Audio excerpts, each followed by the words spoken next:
Welcome to our Inner Circle live podcast show. We're super excited. Hi, Laurie.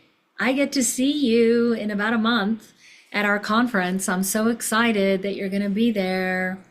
Well, I've got a really fun one for you. This is one of my most fun presentations.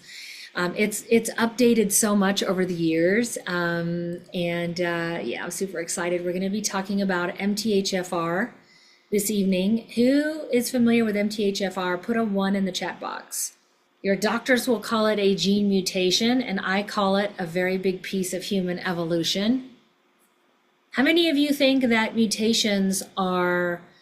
how many of you think of a mutation as in a negative connotation? Give me a 2 in the chat box. When you think of a mutation, do you think of it in a negative connotation?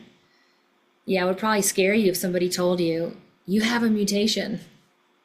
That's what happened to me years ago when I was looking to recover my health and save my own life. I had a doctor tell me I had 2 severe mutations in my MTHFR genes. And I walked out of there crying, thinking that I was defective, that something was wrong with me. That's right, Pete. Mutation equals evolution. Mutations, I don't see them as a bad thing. And it just depends on our perspective, right? So we're going to go over some fun stuff. Let me go ahead and get started so that we can try to have you out of here on time. So MTHFR, should I be worried? A lot of people are worried. And I've seen some of the groups on social media that are focused on MTHFR, and people spend a lot of time in a lot of worry and creating a lot of fear around their MTHFR because they found out that their MTHFR genes have a SNP or a variation from the normal. And some people call those mutations, right? But I'm going to give you a different perspective, and I'm going to teach you a little bit about it. And in the process, we're also going to really understand why I add methylation activation to our protocols. There's a reason why I do it. And I'm going to teach you that this evening, and how a little bit of a more deeper understanding of how we developed the BioOne Sciences protocols the way that we did. So let's first talk about the role of methylation. Methylation is crucial for nutrient transport, for energy production, gene modulation, immune health, for dopamine and serotonin production. It's really important and plays a huge role in your mood and your memory, your cardiovascular health, your blood pressure, fertility, and being able to hold a pregnancy and have a healthy child. It is super important in your immune health. It protects your mitochondria, which is the battery of your cells. It reduces inflammation. It helps to regulate your hormones, including your thyroid hormones as well. It is critical for healthy DNA replication, for enzyme and protein synthesis. It drives the rate of aging. So if you're having issues with your methylation genes and you're not addressing it with the proper supplementation, you are going to increase the rate of your aging process. In fact, methylation is such a big deal that it's driving over 250 different chemical reactions in the body. And we just listed just a few of them just here. Having a mutation in your MTHFR gene or your other methylation genes impacts how well the MTHFR and the other methylation enzymes are performing. And so if you have a variation, or if you want to call it a SNP or a mutation, or a malexpression of your MTHFR gene mutations, it can lead to a methylation deficiency. So your MTHFR genes, and you have some other methylation genes, they are driving the process of making what we call methylation groups. And think of these methylation groups as little molecules that are then dispersed throughout the whole body, and they're used in over 250 different chemical reactions. But they're also used to help drive normal function of other genes in your body.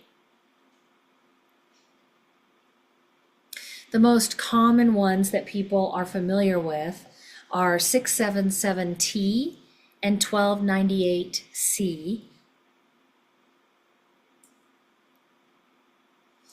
Now, these methyl groups that are produced by the methylation genes, and we're really focused mostly on the MTHFR genes, 677T and 1298. We're focused mostly on those tonight. These methylation genes are driving the methyl groups, which in turn turn other genes on or off, ensuring normal DNA replication. And the MTHFR is one of the methylation genes that it's responsible for making the methyl groups, as I mentioned earlier, to ensure normal functioning of hundreds of biochemical reactions. So I've said this 2 or 3 times, and what does that mean? Like, it's important. I really want you to get that and let that sink in. Now, I have a little diagram here for you. Doesn't this look crazy? I studied under 2 of the top leading methylation researchers and doctors in the country many years ago. And this is a part of a diagram. This is just a portion of a diagram showing many different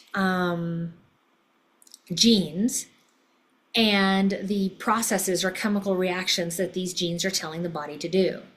Now, the reason that I put this diagram in here is because I want to show you a little bit about what's going on here. I'm going to make it super simple for you. But I want you to get a look at this so that you can appreciate how important the methylation genes are. Now, imagine that you have a central hub. So like the sun, for example, the sun in our solar system. You've got the sun, and then you have around it, you have many different planets, many different moons, you have asteroid belts, you have all kinds of stars, all of that. If the sun were to suddenly disappear, what would happen to our solar system? Does anyone want to put a guess in there? What would happen to all the planets, the moons, the stars, the asteroid belts? What would happen if the sun disappeared, guys? What would happen to our solar system? I don't see anyone saying anything. It would be entire chaos. Everything would probably disappear. Life on every planet in our solar system, I believe we have life on other planets in our solar system, everything would cease to exist.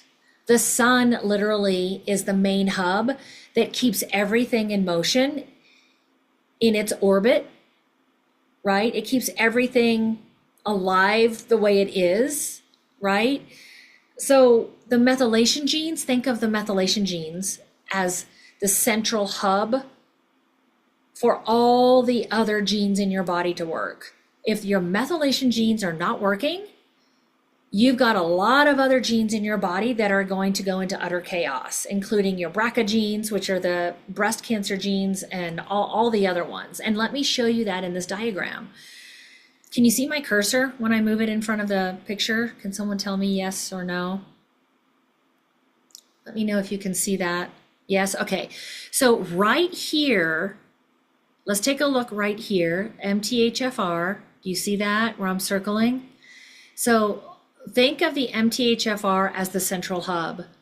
And from here, as long as your MTHFR genes are working properly and your other methylation genes, all of these other cogs on the wheel are going to work the way they need to. All of these other genes that drive other biochemical processes, they're all going to work, and there's a lot of them. But if we have problems with the methylation genes, all of these other cogs in the wheels, all of these little parts of the solar system, so to speak, are going to go into utter chaos. And isn't that interesting that, I mean, from my perspective, I can see this looking like our solar system. It's really interesting, right? So anyways, this is what I'm showing you to drive home the importance of your methylation genes and their ability to produce methyl groups. Now, you don't have to memorize this slide, but I just want to show you a little bit of the complexity of the methylation groups. So in order for your MTHFR gene to make a methyl group, it actually has to undergo a few chemical reactions, not just one, but several. And I'm only showing you a couple of the chemical reactions right here. So in order for the MTHFR gene to produce methyl groups, it has to go through several different processes. Now, these processes help to produce methyl groups, which then helps for the conversion of homocysteine to methionine. This is one of the many things that these methyl groups does. Remember, I told you that these methyl groups help over 250 reactions in the body to occur, and they're helping other genes to drive their specific chemical reactions so that the body can function healthy. The conversion of homocysteine to methionine is one of the 250 different chemical reactions, and it's a really important one that I want you to understand. Because many people have high homocysteine levels show up on their blood work. Your homocysteine levels, ideally, from a functional range, from a functional medicine perspective, should be between 4 and 7 on your blood work. How many of you know if you have high homocysteine levels? Put a 3 in the chat box if you know you have high homocysteine levels. So some of you may not even know. Put a 1 in the box if you just have no idea, because maybe your doctor doesn't check for that. Right. So that is included in our blood work. The blood work that we do, that is only around $450, by the way, includes, I don't know, probably close to 70 different markers is my guess, just off the top of my head. And it is about $2,000 worth of blood work. If you were to order it anywhere else, your doctors won't order it because your insurance won't cover it, but your insurance really isn't interested in your health care. They're interested in managing symptoms and disease because they're in the back pockets of the pharmaceutical companies, and the pharmaceutical companies want to make money, right? So many people do have high homocysteine levels, especially people that are chronically sick. That's just one of the things that typically goes along with being chronically sick, because people are having methylation issues. So I'm going to show this later, and we'll talk about it here in just a minute, but over 50% of the population has methylation deficiencies with their methylation genes. And so this is why we include this in our protocols. And I'll go into a little bit more detail on how I came to that conclusion and decided to do that in just a minute. But anyways, a lot of people have high homocysteine. Homocysteine normally is not a problem, because if you're methylating properly, you can convert homocysteine to methionine. But if you can't, then you're going to build up homocysteine, and it's going to cause inflammation in your body. It's going to cause inflammation in your arteries, which is going to raise your blood pressure, and it's going to cause a lot of other problems. Methionine is needed for DNA repair, protein synthesis. It's an antioxidant. And so it's super, super important. Now, I just told you that the MTHFR genetic mutation is affecting over 50% of the world population. Now, this is according to studies, to research papers, to research studies, published research studies, excuse me. Now, let me tell you what I see. What I found something a little bit different. When I started getting into this, deeper work of training under the top methylation experts in the country, and really understanding how this ties in with chronic disease, the inability to heal, and all kinds of other symptoms and conditions, I started testing everyone. In fact, it was a requirement. If you wanted to work with me, you had to spend about $800, and you had to get a full genetic panel of the kind that I wanted to look at, which looked at not just the MTHFR genes, it looked at MTRR and a whole bunch of other, like 15 different methylation genes. But in addition, it also looked at genes directly related to inflammation, your immune system, your brain chemistry function, and your cellular detoxification pathways. And so I was testing every single person who came into my office. And let me tell you what I found. I found that around 80% of people had significant methylation deficiencies. Now, having a methylation mutation doesn't necessarily mean you're going to have a deficiency in your ability to methylate.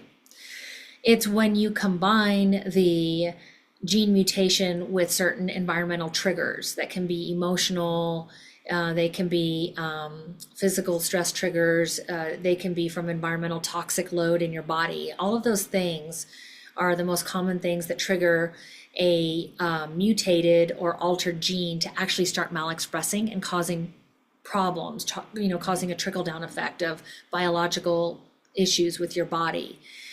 And so I'm glad that I did all of that testing, because I was able to make the determination that, more people than not need to be taking high dose methylation.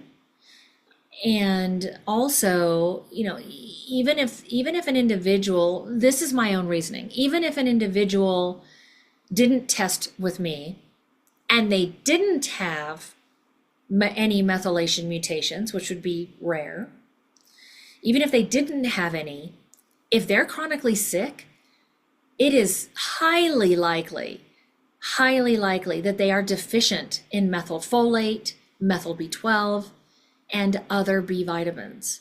Highly, highly likely. People that are chronically sick have a lot of nutritional deficiencies, and B vitamins are one of them.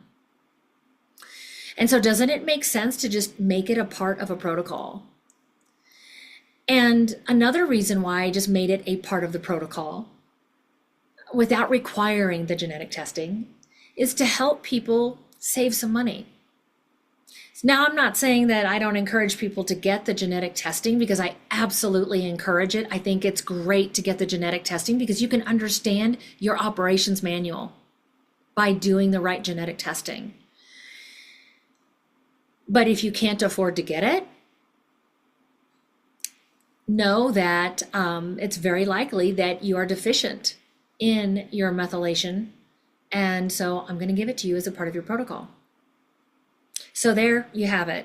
If you are using our protocols, you just got one more insight as to why I have curated the protocols the way I do, and why we get a 90% or better outcome with our clients, no matter what their chronic illness is, when they follow the protocols. And a lot of you are probably curious, right? I mean, we do get calls and we get emails of people asking, well, why do you do the protocols the way that you do?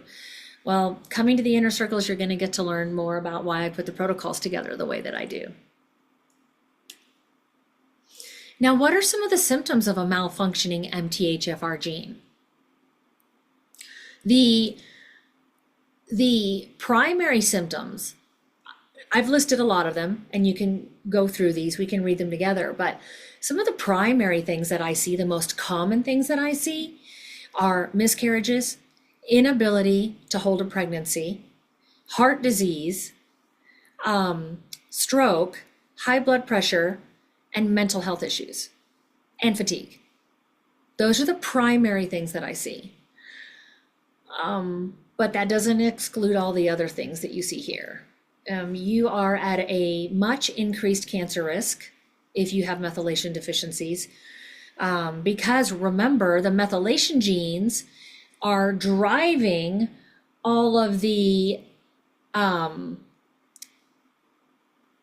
other the methylation genes are driving all of the other genetic engines to work properly. So if the methylation genes are not working properly, that can affect like the tumor suppression gene, the BRCA gene for breast cancer, for example, right? And so, yeah, you're at a bigger cancer risk if you're not methylating properly. There's a lot of birth defect risks if you're not methylating properly, which is why doctors for decades now have been telling their pregnant patients to take folate. Now, the interesting thing, and we're not going to get deep into this today, is that they're telling them to take folic acid, which is toxic. You do not want to take folic acid. Our processed foods are all fortified with folic acid. There's a big difference between folate and folic acid. Folic acid is a big no-no. You want to do folate. But if you have the methylation gene issues, you want to take methylfolate. And if you don't know whether you have methylation issues or not, just take the methylfolate. Think of it as the broken down, easy to absorb, easy to utilize form of folate. Might as well take it, right? If you don't know. So moving on. Many health conditions in today's society are multifactorial, requiring significant infectious or environmental triggers to initiate the process of the malfunctioning gene. Are you following me? Put a 1 in the box if you're following me. So the unique nature of the methylation cycle lies in its ability to impact all of the major factors, which are chronic infectious diseases, increased environmental toxic burdens, and the secondary effects on genetic expression. And we've already been talking about this, right? So individuals with weaknesses or faulty workings in their methylation pathways, because they might have these methylation SNPs or alterations or mutations, they may potentially trigger a multifactorial array of diseases on their own, given the pathway's ability or inability to influence these different factors. And so what do you always hear me say when I'm teaching is that it's important to address all the facets of the human condition, right? All the facets of the human condition. You're not just a physical body. You are a mind, you are a body, and you are a spirit. So you have a bioenergetic field, right? You have a mind that can actually alter your body chemical processes or your bioenergetic field. And then you have the body. And they don't work independent of each other. They work together. And then they're all inside of whatever environment that you're creating in your mind and around you, right? And so it's really important to look at the whole picture. And whenever we're working with people who are sick and we're going to dive into the genes, some people will come and say, well, my doctor already looked at the MTHFR genes and I've got both of those. I've got both of those mutations. Well, did they look at the other 15 or 16 or 20 methylation genes? How about your inflammatory genes or your genes that are driving your mitochondrial function or your brain function? Because I hear you saying that you're blaming your mental health issues on your methylation, on your MTHFR, but did they look at your COMT genes? Did they look at your MAO genes? Did they look at your, GAD, your GAD? What about the genes that are related to your healthy gut function and your ability to maintain healthy bacteria? Because those healthy bacteria are also creating brain function, the brain chemistry. What about looking at the other methylation genes too? Because some methylation genes, if they're mutated or altered, they require us to take methylfolate. But depending on how many of the genes are mutated and what your labs are looking like, we can determine how much of it that you need so that it actually works. And then you have other methylation genes that require not folate, but B12. And if they're altered and certain other markers are showing up on like your neurotransmitter panels or your blood work, then we know we need to give you a methylated B12. We can even determine if you need to take it sublingually or transdermally instead of just swallowing the pill, right? And so we really want to look at a whole picture. So in summary, from what we just discussed, proper methylation is needed to avoid chronic disease, chronic infectious disease, to help the body detox properly. That's huge. If your methylation pathways are not working, you are not going to detox properly and you will get very, very sick. Just another reason why we add methylation activation into your protocols. And one of the most important ones here is that the proper methylation is needed. And we mentioned this, I think, twice, so this is the third time. It's needed to prevent secondary genetic mutations and malfunctions in the other genetic engines. And this is a quote from Science Direct. DNA hypomethylation is an important contributor to human carcinogenesis, which is cancer. So if you're hypomethylating, if you're undermethylating, it's really going to cause a lot of problems, including increasing your risk of cancer.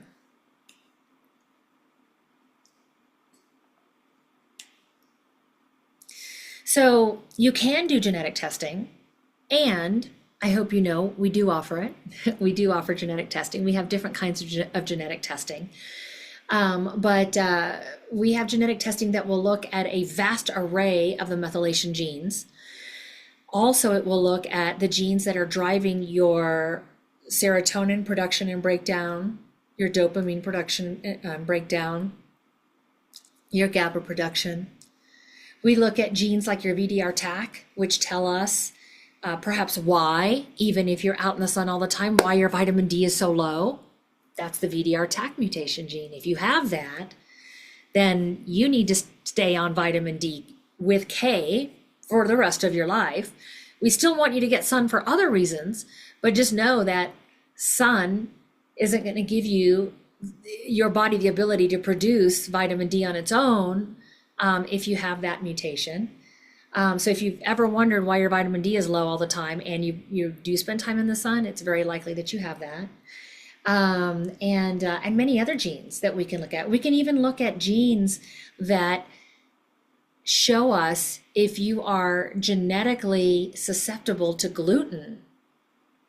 Crazy, right? We can look at all of that. And when we combine that with your blood work and your tox panels and your hormone labs, and in some cases looking at your neurotransmitter labs too, wow, we can get an entire picture. We can get an entire picture of what's going on. And it's absolutely beautiful. And I love when we get to go deep with our clients like that, getting to do all of the labs and take a look at everything. Case study, I love the case studies. So let's take a quick look at this case study. So this is a 21-year-old male, came to us with severe anxiety, depression, suicidal ideation, OCD, fatigue, brain fog, and a host of other symptoms. And when he finally healed and was able to come off of, I believe, over 300 milligrams of Zoloft, which is a very high dose. He had been on it since he was 10 years old. He came back and said, Dr. V, I didn't realize how bad I had felt. And if I could go back and change my symptom sheet, I would put all 10s, like 10 being the worst. This is very common. How many of you have worked with us or are working with us who would say the same thing? I didn't realize how bad I felt. And if I could go back and change my symptom sheet, I would change it, right? Put a 1 in the box.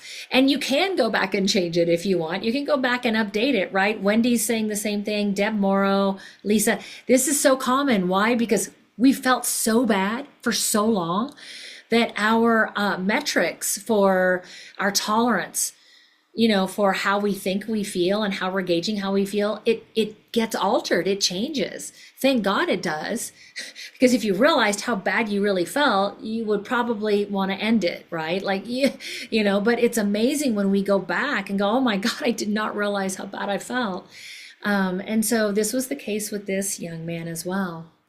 After 1 year of working with him, we were able to start him on a tapering schedule of his very high dose of Zoloft, and he was off of it within 3 months. It's pretty incredible.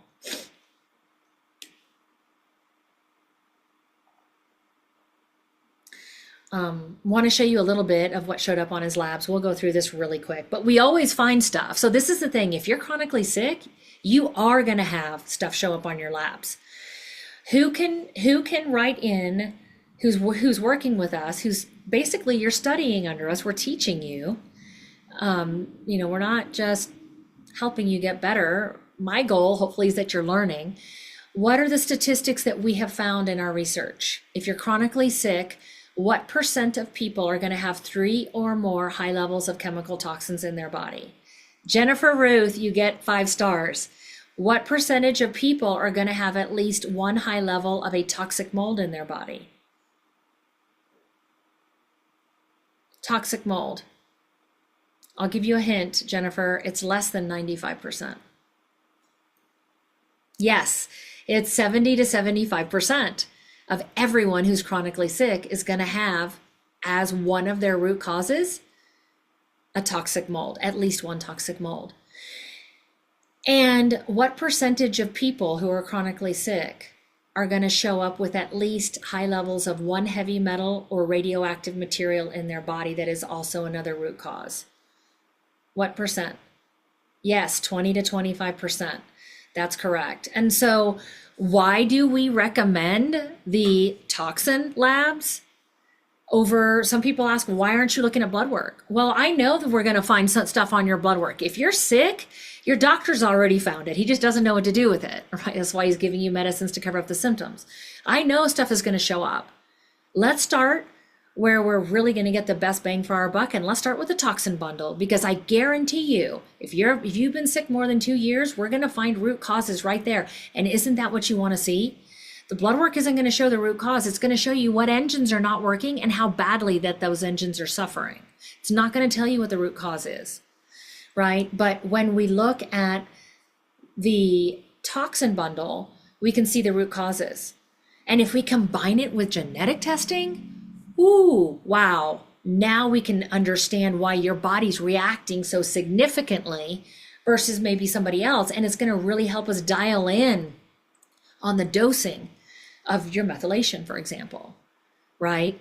And, some people might say, well, how come you didn't do that with me? Well, because if you opted for the group program to save money, then we're obviously not doing one-on-one with you and ordering, $4,000 worth of labs, right? We're not doing that because we're taking you through a process that we know will work for 80% of the people if you just follow the process, even if you can't afford the labs, right? And so anyway, let's come back here. What else did we find with this kiddo? So yes, we found high levels of NAHP, and you can see the before and after with the protocols that we put him on. He also had high levels of 2-Hib.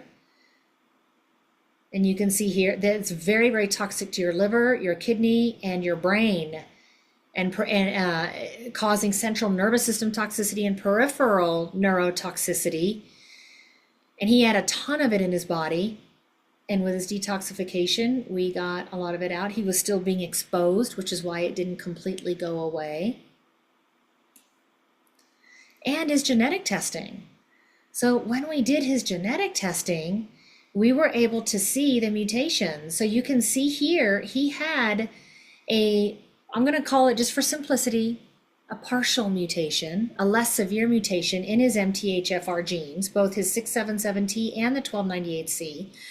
But look, he also had mutations in a bunch of other methylation genes, including the FOLR2. He had a significant mutation there, as notated by the ++. That means he got one mutation from mom and one from dad. If you see a plus minus, they got a mutation from one of their parents, but not the other. We just don't know which one, right? Unless the parents test too. He had a significant mutation in his MTHFR, which was going to drive up his homocysteine and the inflammation in his body and in his cardiovascular system, right? In addition, he also had some mutations in his COMT gene, which is what drives the breakdown of dopamine in your brain. And he had mutations in his MAO, which drives the production and breakdown of serotonin. And he had a double mutation, or a more significant mutation, in his GAD, which is responsible for producing GABA, which calms the mind and the body. So you can see that he had kind of a combination of some stuff going on here. In addition to that, he had some other ones as well. I'll go ahead and skip through those since we're more focused on methylation tonight. And so that in that case study, you could see that, you know, he did an array of labs that helped us to really look at the whole picture so that we could understand biologically and environmentally what was going on. And as far as mentally and emotionally, yes, he had stuff going on too. He had trauma as a child. He had a bunch of stuff. And so he worked with Rosita and the other people on our team that help do the emotional healing and trauma healing.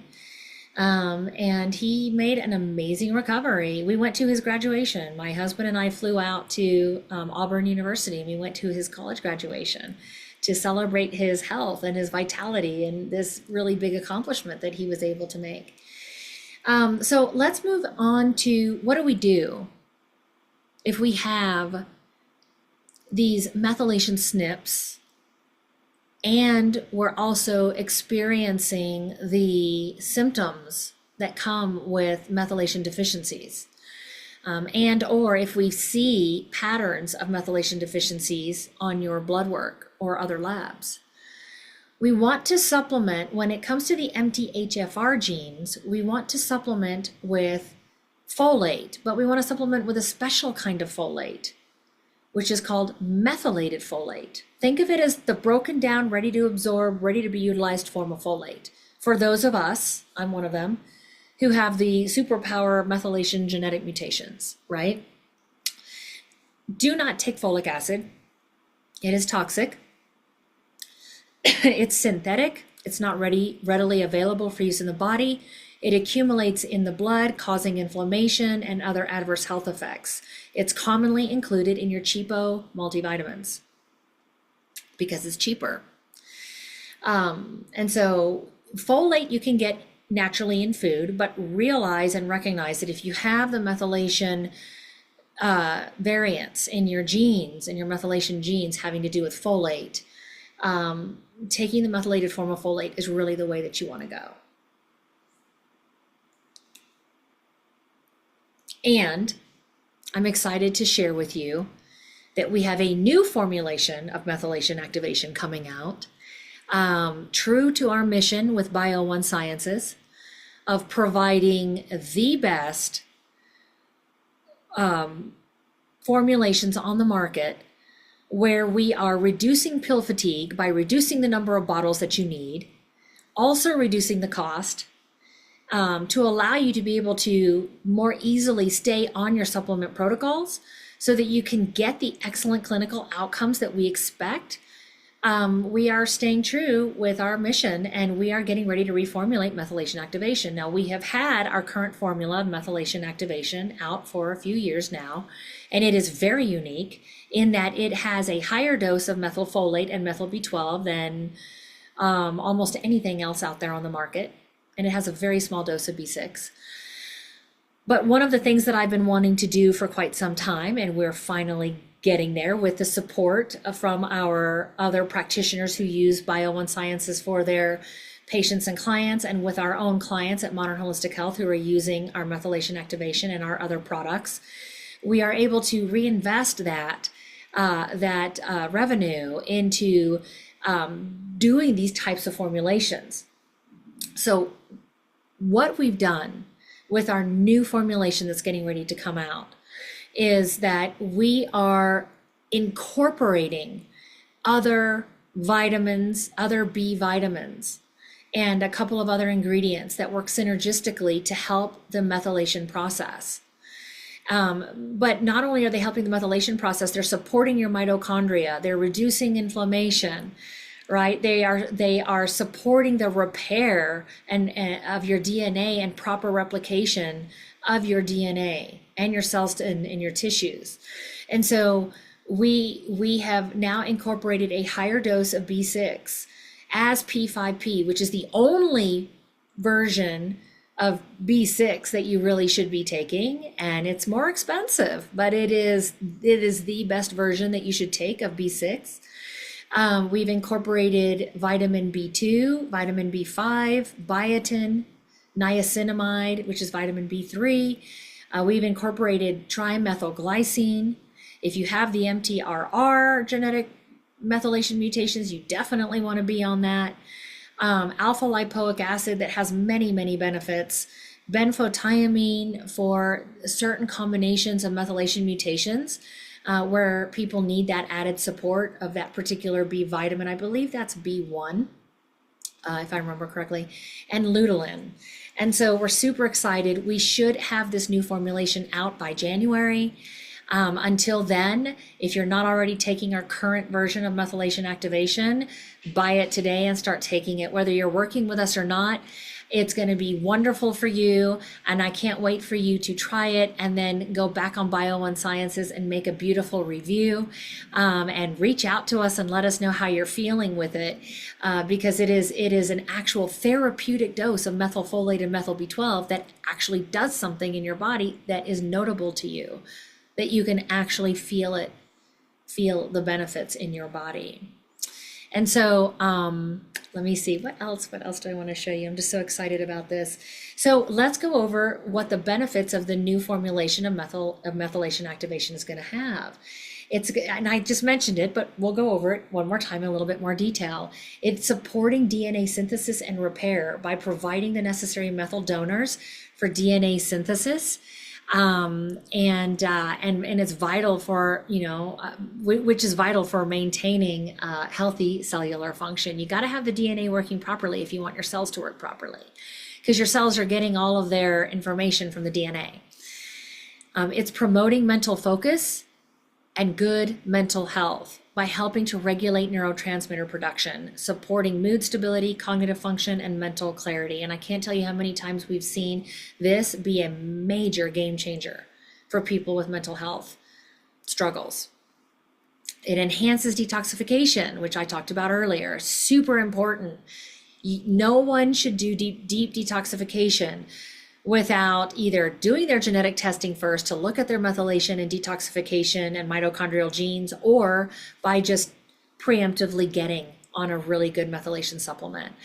It improves your energy metabolism and your mitochondrial integrity. It supports neurological health.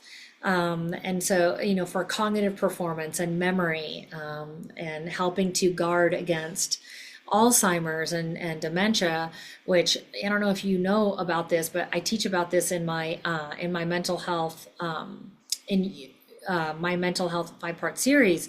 But Alzheimer's is the fastest growing disease right now in the country. Super, super scary. So I'm gonna stop share here. And I'm going to open it up for some questions, and let me know what questions that you have. Also, put a 3 in the chat box if you loved this presentation, if you learned something new, helping you understand more about why I put the protocols together the way I do. There is a rhyme and a reason. When I put these protocols together, there is a lot of study, a lot of research, a lot of case studies behind it. And so even if you don't know what the reason is, trust the process. Trust the process. And we're going to be doing a lot more education around the different supplements in our protocols over the next several months. So that's going to be exciting. Yay, I'm so glad to be getting such a wonderful feedback. Now I want to open it up for some questions. And if we finish with questions early, and if you guys want me to go into detail on the different ingredients of methylation activation, you can put a 1 in the box, in the chat box, and let me know, and I'll take a few minutes. But I do want to make sure that I also get an opportunity to answer any questions that any of you have. So go ahead and put your questions in. Oh, I see a couple in the Q&A box. Let's go in there first. Yes, this call will be uploaded to YouTube. It usually takes us a couple of days, and Greg and I are super busy right now. We have a conference coming up, and it's open to practitioners. We have mostly practitioners coming, but we have some people from the public and some of our clients coming. And we're going to be taking an entire weekend, taking a deep dive into our modern holistic health methodology for teaching people how we're getting the excellent clinical outcomes that we're getting, and teaching them our protocols. We're teaching it to practitioners, and we're teaching it to people in the public. So if there's an interest in the conference, ticket sales close in 2 days. So let me know tonight. I can send you the link, and you can get a ticket. You can fly out here to Park City and spend a weekend immersing yourself in a really amazing magical weekend that we put together. Jennifer is saying, I have the MTHFR gene, medium risk. After being on methylation activation for over a year, my blood test showed vitamin B12 as over 2,000, blah, blah, blah. The normal range is 200. After that, my MHH coach took me off methylation activation. Which coach took you off of it? Which coach took you off of it? I need to know, because I'm going to explain to you why I want you to stay on it. Okay. Is it possible that I could have too much in my blood, but it's not getting into my cells? How do I know how much is getting into the cells? So great question. If Anne took you off of it, it's because she might have maybe perhaps felt some resistance in if she would have told you to stay on it. So let me go ahead and let me educate you around this. This is a great question. And not a lot of people know the answer. So, but I do. So let me explain this one. So you can have a lot of any particular vitamin showing up in your blood, but it doesn't mean that it's getting into your cells. So you kind of partially answered your own question. Now, if you're taking the methylated form, it is getting up into your cells. The remaining B12 that's not getting into the cells, that's still circulating through your blood, it's actually getting ready to come out in your urine. It's just going to be filtered out. So your cells are smart. They know what they need, and they know how much of everything that they need. They do. It's that innate intelligence that we have, right? Have you ever wondered how your body even knows what to do? It's innate intelligence. It's that source that is within us. That created us. It's within us. It is us. We are it, right? And so it's that innate intelligence. The cells, if we're giving it the methylated folate, the body's going to take what it needs, and it's going to pee out the rest. B vitamins are water soluble, so you're not going to accumulate a toxic load. So I would get back on it. And if you want to get on a lower dose, you certainly can. You can muscle test yourself, take 1 instead of 2. I'm not concerned at seeing the high levels in your blood at all. So hope that answers your question. DA, you said, I heard that it's best to take vitamin B12 in a liquid form so that it can react with the saliva. Do you agree? And what form of B12 is best? That's another really great question. So there are a couple of things that we want to look at with B12. One of them is, are you doing regular B12? Or are you, is it, we'll go over the different forms of B12 as well in just a minute, but also, is it methylated or not? And so depending on your genes, so there's a certain gene mutation that if you have it, you need to take your B12 under your tongue. It doesn't necessarily have to be liquid. It can be a liquid, it can be a melt tab, it can be whatever, even a powder that you open up the capsule, you just let it melt under your tongue. So with certain mutations, you either want it, you want the deliverability under your tongue, so you're bypassing the gut and the liver, or you want to do it transdermally to bypass the gut and the liver. Because you're missing an enzyme in your saliva that protects the B12 from getting annihilated once it hits the acid in the stomach. And so, that gets into more detail, but if you want to understand in which form, at what dose, and all of the things, work with us and let us do some deeper in-depth testing with you, genetics, looking at your blood, depending on what your symptoms and conditions are, we may do additional tests, looking at your neurotransmitter levels, hormone levels, like whatever, and then we can make the determination and go, you know what, based off of these genetic SNPs and what's showing up in your blood and your other labs that's showing us different organ system dysfunction, let's start out with this dose and let's take it this way, either transdermally, under your tongue, or orally. And then let's retest these markers in your blood later in 4 to 6 months, and let's see if we see the improvement that we're expecting. And then based off the follow-up labs and the amount of improvement that we're seeing, or maybe lack of improvement, we may increase the dose or decrease the dose from there, right? And so that's where you want to work with someone who understands what they're doing. Is it true that B vitamins are water soluble? Yes, and I mentioned that earlier.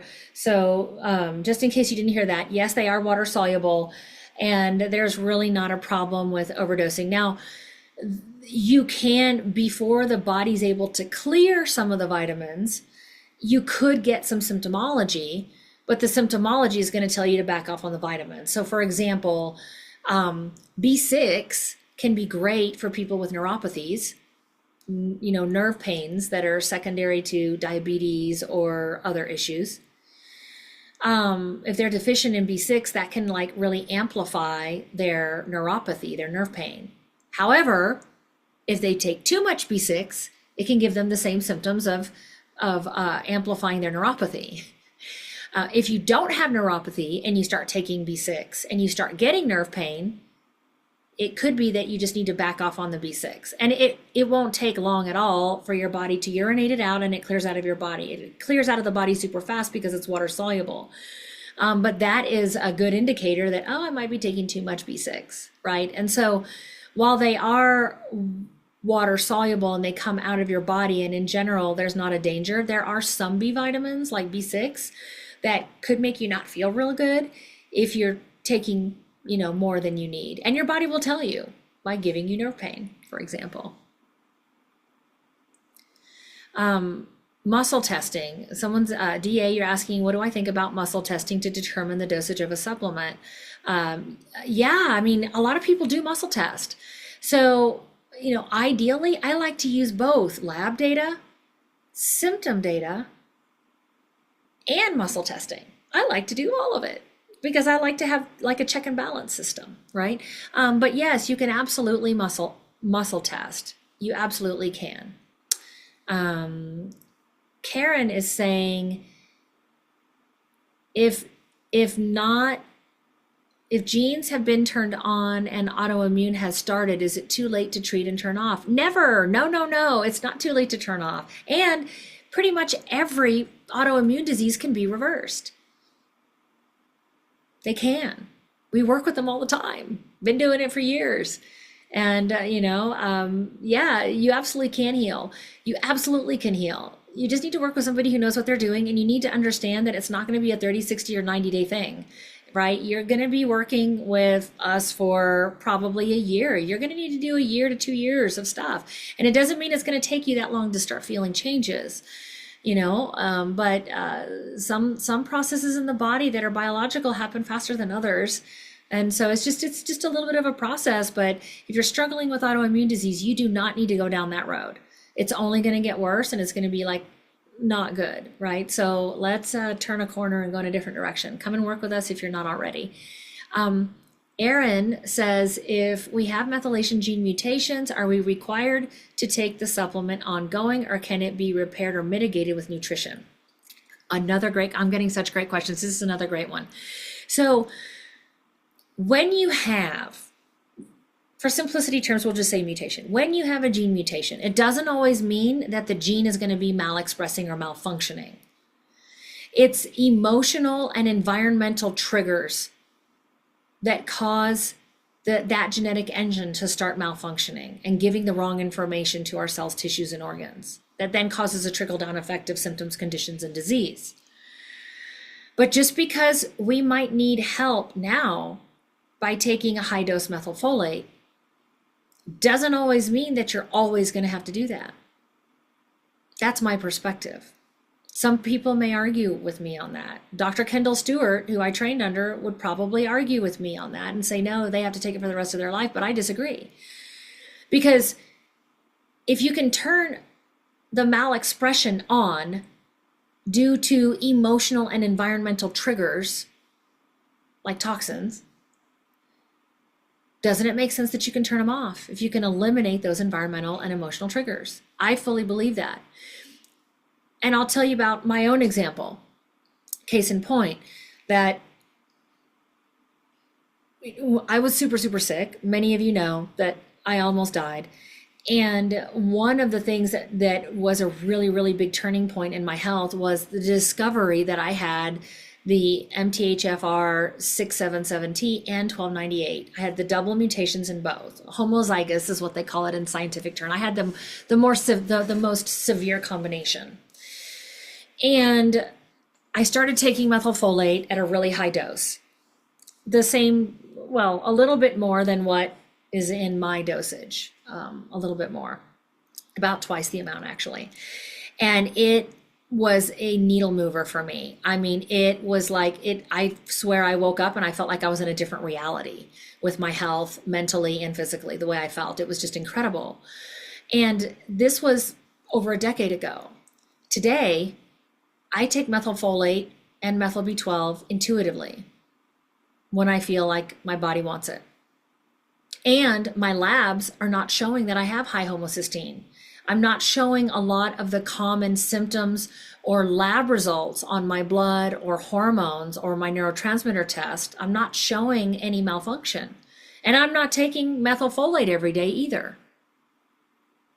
And so that tells me that with all of the healing that I've done, eliminating the environmental toxins, healing from the emotional trauma, and then changing my lifestyle and my diet, that tells me that that was enough. And now the malexpression has turned off and it's working normal again. So from my perspective of my own experience and the experiences that I've had training under the leading methylation doctors and working with people all around the world, it's my perspective. And like I said, other people may disagree, but I believe that you can get the gene working properly again if you do the deeper work, right? Anonymous says, is it the case that people who are homozygous 677T would react or possibly not benefit from methylcobalamin in rare cases? Have you seen or heard of this possibility? And if so, what are those rare instances where they would need a different solution? So that actually leads me to something I wanted to go over with you today. Let me see if I can find it here. So there are different kinds of B12. You have cyanocobalamin, hydroxycobalamin, and methylcobalamin. The cyanocobalamin you want to stay away from. That's more synthetic and not as readily available. The methylcobalamin and the hydroxycobalamin are the active and bioavailable forms that directly support methylation. If an individual is not benefiting from it, I don't even think that I've ever seen that, but I've heard of it, but I personally haven't seen that. We would just change their protocol. We would dive back in with a visit. And, it's not so easy to just say like, well, if they react to this, then you do this. It really requires, I think, more of a personal, like understanding the individual and what their lab markers are looking like, what their body is doing, how their symptoms are feeling. But, it's also important to understand that, some people think that they are having bad reactions to adding methylfolate and methyl B12 into their body, when what's really happening is they have severe toxic load. They don't know it.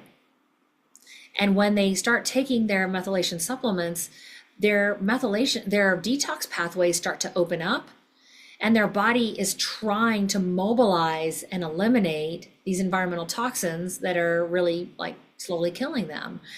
And in the process, they start having Herx reactions. They're not reacting to the supplement, they're reacting to the detoxification because they're so sick. And so in those cases, we have to just go super slow with the detoxification process, super slow with the methylation, opening up those methylation pathways, right? And we just have to respect the time that the body needs to heal and to eliminate its root causes. Someone is asking about the role of B1. That's a great question. So B1 is also called benfotiamine, which is in our new formulation. And it is it's a fat soluble form of vitamin B1.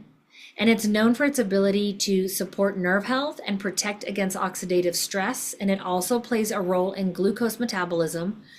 It also supports the methylation process by providing essential nutrients for cellular energy production. So it's supporting the mitochondria. So that's the role of B1.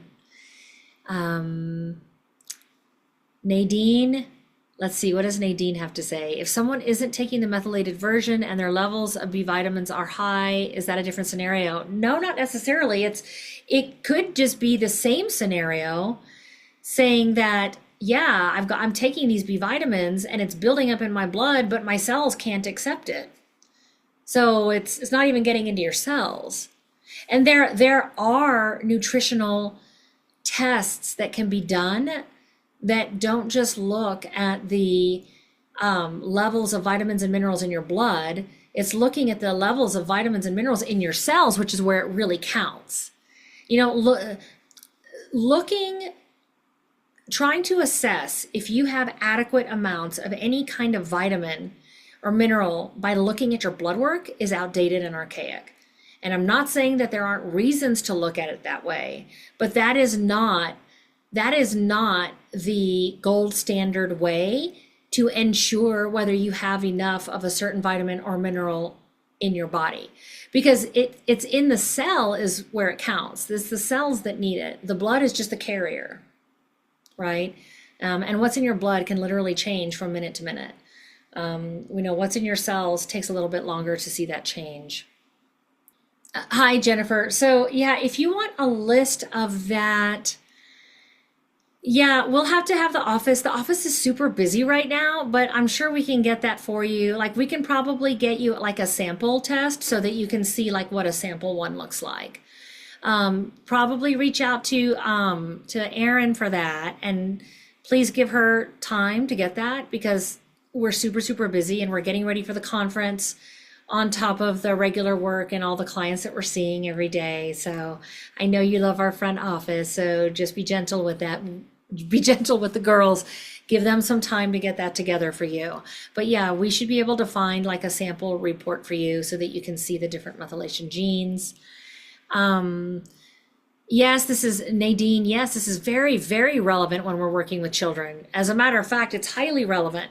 If any of you have children or grandchildren that are struggling with neurodevelopmental disorders, developmental delays, ADD, ADHD, anxiety, depression, any of that type of stuff, any of those like neurological type of disorders, we definitely want to do some genetic testing on them. Like absolutely. We're also going to want to do a gut wheat zoomer with them.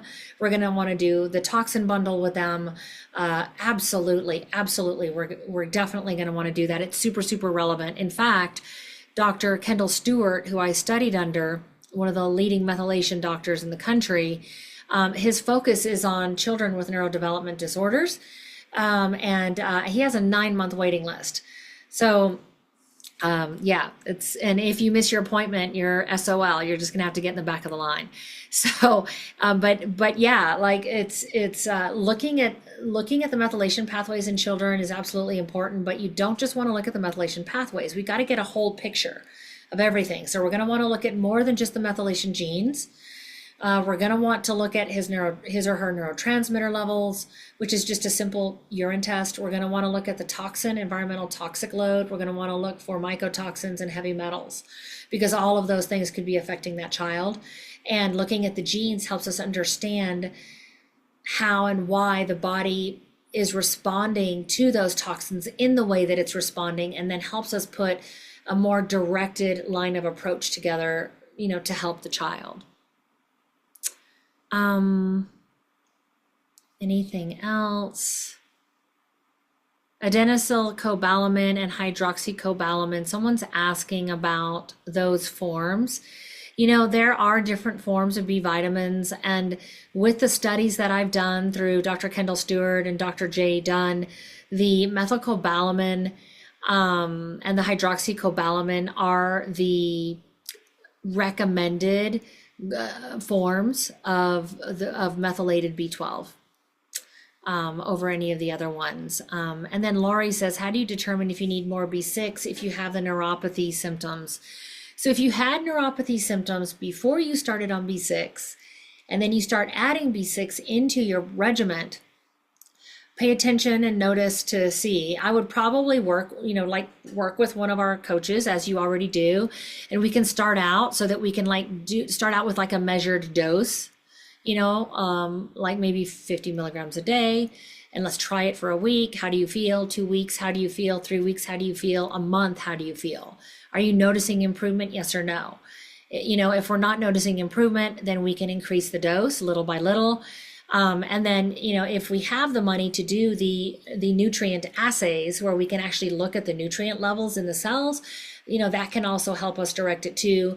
But we can always do it the old-fashioned way. Start out with a particular dose, take it, monitor your symptoms, see how you feel, and then go from there. But also remember that we want to look at what other things could be causing neuropathy, right? There are other things that can cause neuropathy. Autoimmune reactions to gluten or other components of wheat or other grains that mimic wheat can cause neuropathy. If you're having diabetes, that can cause neuropathy, right? Other types of metabolic dysfunctions can cause neuropathy, and certain environmental toxins can cause neuropathy as well. And so, is it just a vitamin B deficiency or a vitamin B6 deficiency, or is there actually something else going on? So we kind of want to dive into that just a little bit more. So I think we've answered a lot of the questions. Awesome. Does anybody else have any other any other things that you would want to ask? Lisa's asking, what type of testing should you have in lieu of blood work for vitamin and mineral levels? We can do these nutrient blood tests where it's either vials of blood, or I don't know if they can do it by finger prick yet. I'm not sure. I don't remember if they can, where we can actually look at the nutrient levels of different vitamins and minerals, both in the blood and in the cell. And so, that's always fun to take a look at and see, and, look at the before and afters on that. That's a lot of fun. Well, awesome. Thank you everybody for joining. Be sure and check out mthhinnercircle.com for the upcoming topics.